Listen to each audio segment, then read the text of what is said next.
Pernahkah Anda bertanya-tanya bagaimana seorang pemimpin bisa mengalahkan musuh yang jauh lebih besar dengan hanya segelintir pasukan? Bagaimana ia bisa mengubah kekalahan menjadi kemenangan dengan strategi cerdas dan keberanian yang tak tergoyahkan? Kisah Alp Arslan adalah bukti bahwa seorang ksatria sejati mengandalkan imannya kepada Allah, bukan hanya kekuatan fisik. Mari kita mulai perjalanan ini dari padang gurun Persia hingga medan perang Anatolia. Selamat datang kembali ke perjalanan. Kita melalui sejarah Islam yang megah, sahabat ksatria Muslim. Hari ini kita akan menjelajahi kisah seorang pahlawan yang namanya tertulis dalam buku-buku sejarah sebagai salah satu ksatria terhebat dalam dunia Islam, Alp Arslan, Sultan Dinasti Seljuk, yang dengan pedang dan imannya mengubah jalannya sejarah di pertempuran Manzikert pada tahun 1071 Masehi. Alp Arslan lahir sekitar tahun 1029 Masehi di keluarga bangsawan Turki Seljuk di Persia. Namanya, yang berarti pahlawan singa dalam bahasa Turki, mencerminkan semangat juangnya sejak usia dini. Ayahnya, Chagri Beg, adalah salah satu pendiri dinasti Seljuk, sementara ibunya mendidiknya dengan nilai-nilai Islam yang kuat. Sejak muda, Alp Arslan menunjukkan bakat luar biasa sebagai pejuang. Ia mahir dalam menunggang kuda, memanah, dan memimpin pasukan, menjadikannya favorit di kalangan prajurit.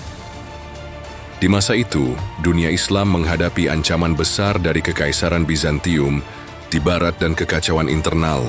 Dinasti Seljuk, yang awalnya adalah kelompok nomaden, mulai membangun kekuatan di Persia dan Asia Tengah di bawah kepemimpinan pamannya, Togrul Beg. Alp Arslan tumbuh dalam suasana perang dan strategi. Belajar dari ayahnya bagaimana memimpin dengan keberanian dan kebijaksanaan. Ia sering ikut dalam kampanye militer, memperkuat keterampilannya dan membuktikan dirinya sebagai pemimpin potensial. Ketika Togrul Beg wafat pada tahun 1063 Masehi, takhta Seljuk jatuh ke tangan Alp Arslan setelah ia mengalahkan saingan dalam perebutan kekuasaan. Pada usia 34 tahun, ia sudah dikenal sebagai pemimpin yang tegas dan penuh karisma. Ia mengangkat Nizam al-Mulk sebagai vizirnya, seorang cendekiawan brilian yang membantu mengelola pemerintahan dan strategi militer. Bersama Nizam al-Mulk, Alp Arslan mulai memperluas kekuasaan Seljuk, menaklukkan wilayah seperti Armenia dan Georgia, sambil menyebarkan ajaran Islam dengan damai. Alp Arslan bukan hanya seorang pejuang, ia juga seorang Muslim yang taat. Ia sering berdoa sebelum pertempuran, meminta petunjuk dari Allah, dan membagi rampasan perang kepada rakyat miskin. Ia berkata, "Kemenangan kami bukan dari pedang, tetapi dari kehendak Allah." Sikap ini membuatnya dicintai oleh pasukannya dan dihormati oleh musuh. Namun, tantangan terbesar bagi Alp Arslan datang dari Kekaisaran Bizantium yang dipimpin Kaisar Romanos I Diogenes. Bizantium ingin menghentikan ekspansi Seljuk di Anatolia, wilayah strategis yang menjadi pintu masuk ke dunia Islam. Pada tahun 1071 Masehi, Romanos mengumpulkan pasukan besar yang mencapai 100.000 orang untuk menghancurkan Seljuk. Di sisi lain, Alp Arslan hanya memiliki 20.000 pasukan. Sebagian besar terdiri dari kavaleri ringan dan prajurit setia. Banyak yang meragukan kemenangannya, tetapi Alp Arslan memiliki keyakinan kuat bahwa Allah akan membantunya.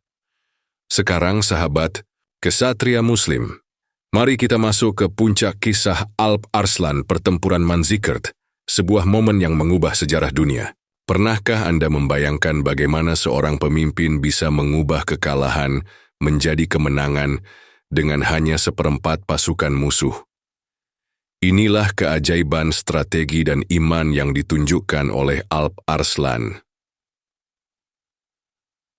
Pada Agustus 1071 Masehi, di dataran Manzikert di Anatolia, pasukan Bizantium yang dipimpin Kaisar Romanos I Diogenes bersiap untuk menghancurkan Seljuk. Romanos yakin kemenangannya pasti. Dengan pasukan yang terdiri dari tentara profesional, kavaleri berat, dan sekutu dari berbagai wilayah. Di sisi lain, Alp Arslan menghadapi dilema besar. Pasukannya kalah jumlah dan banyak prajuritnya lelah setelah kampanye panjang. Namun ia tidak gentar. Ia berkata kepada tentaranya, "Jika kita menang, itu kehormatan. Jika kita kalah, itu syahid di jalan Allah." Sebelum pertempuran, Alp Arslan melakukan sesuatu yang tak terduga. Ia melepaskan tawanan Bizantium dan mengirim utusan damai kepada Romanos. Ia menawarkan perdamaian dengan syarat Bizantium mengakui kekuasaan Seljuk di Anatolia. Romanos menolak, meremehkan pasukan Seljuk yang tampak kecil. Keputusan ini menjadi kesalahan fatal. Alp Arslan lalu berdoa semalaman di tenda, meminta kekuatan dari Allah, dan memotivasi pasukannya dengan kata-kata, "Besok kita bertarung untuk agama dan tanah air." Pertempuran dimulai dengan serangan Bizantium yang kuat. Pasukan mereka maju. Sensi formasinya rapi dan mencoba menekan Seljuk dari semua sisi. Namun, Alp Arslan menggunakan strategi cerdas. Ia memerintahkan kavaleri ringannya untuk mundur seolah-olah ketakutan, menarik pasukan Bizantium ke perangkap. Ketika musuh terpecah dan kelelahan, ia melancarkan serangan balik mendadak dari sisi kiri dan kanan. Prajurit Seljuk menyerang dengan kecepatan kilat, memanfaatkan medan berdebu untuk menyamarkan gerakan mereka. Di tengah pertempuran, Romanos terisolasi ketika pasukan sekutunya membelot dan melarikan diri. Alp Arslan sendiri memimpin serangan terakhir, mengayunkan pedangnya dengan gagah berani. Setelah berjam-jam pertempuran sengit, pasukan Bizantium runtuh. Romanos ditangkap hidup-hidup, dan tentara Seljuk meraih kemenangan luar biasa. Kemenangan ini bukan hanya militer tetapi juga simbol kebangkitan dunia Islam di Anatolia. Setelah pertempuran, Alp Arslan menunjukkan sifat kesatria sejati. Ia memperlakukan Romanos dengan hormat, membebaskannya setelah membayar tebusan dan menawarkan persahabatan. "Kau adalah musuh yang terhormat," katanya. Tindakan ini membuat Romanos kagum dan membuktikan bahwa Islam adalah agama damai yang menghormati lawan. Kemenangan Manzikert membuka pintu Anatolia bagi migrasi Turki dan penyebaran Islam, mengubah wilayah itu menjadi pusat kekuatan Muslim selama berabad-abad. Setelah kemenangan Manzikert, Alp Arslan menjadi legenda hidup, sahabat kesatria, Muslim. Pernahkah Anda membayangkan bagaimana seorang kesatria bisa menyeimbangkan kekuatan militer dengan hati yang penuh kasih? Mari kita lihat bagaimana Alp Arslan memimpin dan meninggalkan warisan abadi. Sebagai Sultan Seljuk, Alp Arslan memperkuat kekaisaran dengan kebijaksanaan dan keadilan. Ia membangun infrastruktur seperti jalan dan masjid untuk kesejahteraan rakyat. Bersama Nizam al-Mulk, ia mendirikan madrasah-madrasah untuk menyebarkan ilmu pengetahuan, menjadikan Seljuk sebagai pusat pendidikan Islam. Ia juga menjaga persatuan antara suku-suku Turki, memastikan kekuatan militer tetap utuh untuk melindungi wilayah Islam dari ancaman baru. Alp Arslan hidup sederhana, meskipun kekuasaannya luas. Ia sering mengenakan jubah biasa dan makan bersama prajuritnya, menolak kemewahan istana.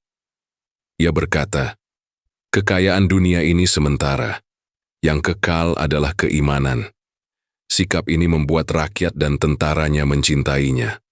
Ia juga dikenal sebagai pemimpin yang pemaaf, sering membebaskan tawanan jika mereka bersedia hidup damai dengan Seljuk. Namun, takdir memiliki rencana lain. Pada tahun 1072 Masehi, saat memimpin kampanye di Asia Tengah untuk menaklukkan benteng di wilayah Transoksiana, Alp Arslan ditipu oleh seorang tawanan bernama Yusuf al-Khwarij. Yusuf meminta ampun, tetapi ketika dilepaskan, ia menyerang Alp Arslan dengan pisau tersembunyi. Luka parah itu tak bisa disembuhkan, dan pada usia 42 tahun, Alp Arslan wafat di tenda perangnya. Dalam nafas terakhirnya, ia berkata, "Aku telah menaklukkan raja-raja, tetapi kini aku takluk pada kehendak Allah." Warisan Alp Arslan abadi. Kemenangan di Manzikert membuka Anatolia untuk Turki Muslim. menjadikannya basis Kekaisaran Ottoman di masa depan. Strateginya masih dipelajari oleh militer modern dan keberaniannya menjadi inspirasi bagi umat Islam. Ia mengajarkan bahwa seorang ksatria sejati bertarung dengan iman, memimpin dengan keadilan dan hidup dengan rendah hati. Sahabat ksatria Muslim, kisah Alp Arslan adalah panggilan untuk menjadi ksatria keberanian di zaman ini. Dari pemimpin muda hingga pahlawan Manzikert, ia menunjukkan bahwa iman dan strategi bisa mengubah dunia. Mari kita ambil pelajaran dari hidupnya. Berani menghadapi musuh, bijaksana dalam memimpin dan tunduk kepada Allah. Jika kisah ini menginspirasi Anda, tekan tombol like, share ke teman-teman, dan subscribe channel Ksatria Muslim untuk lebih banyak cerita yang membangkitkan jiwa. Tulis di kolom komentar, apa kemenangan Alp Arslan yang paling menginspirasi Anda? Sampai jumpa di perjalanan berikutnya, sahabat. Wassalamualaikum warahmatullahi wabarakatuh.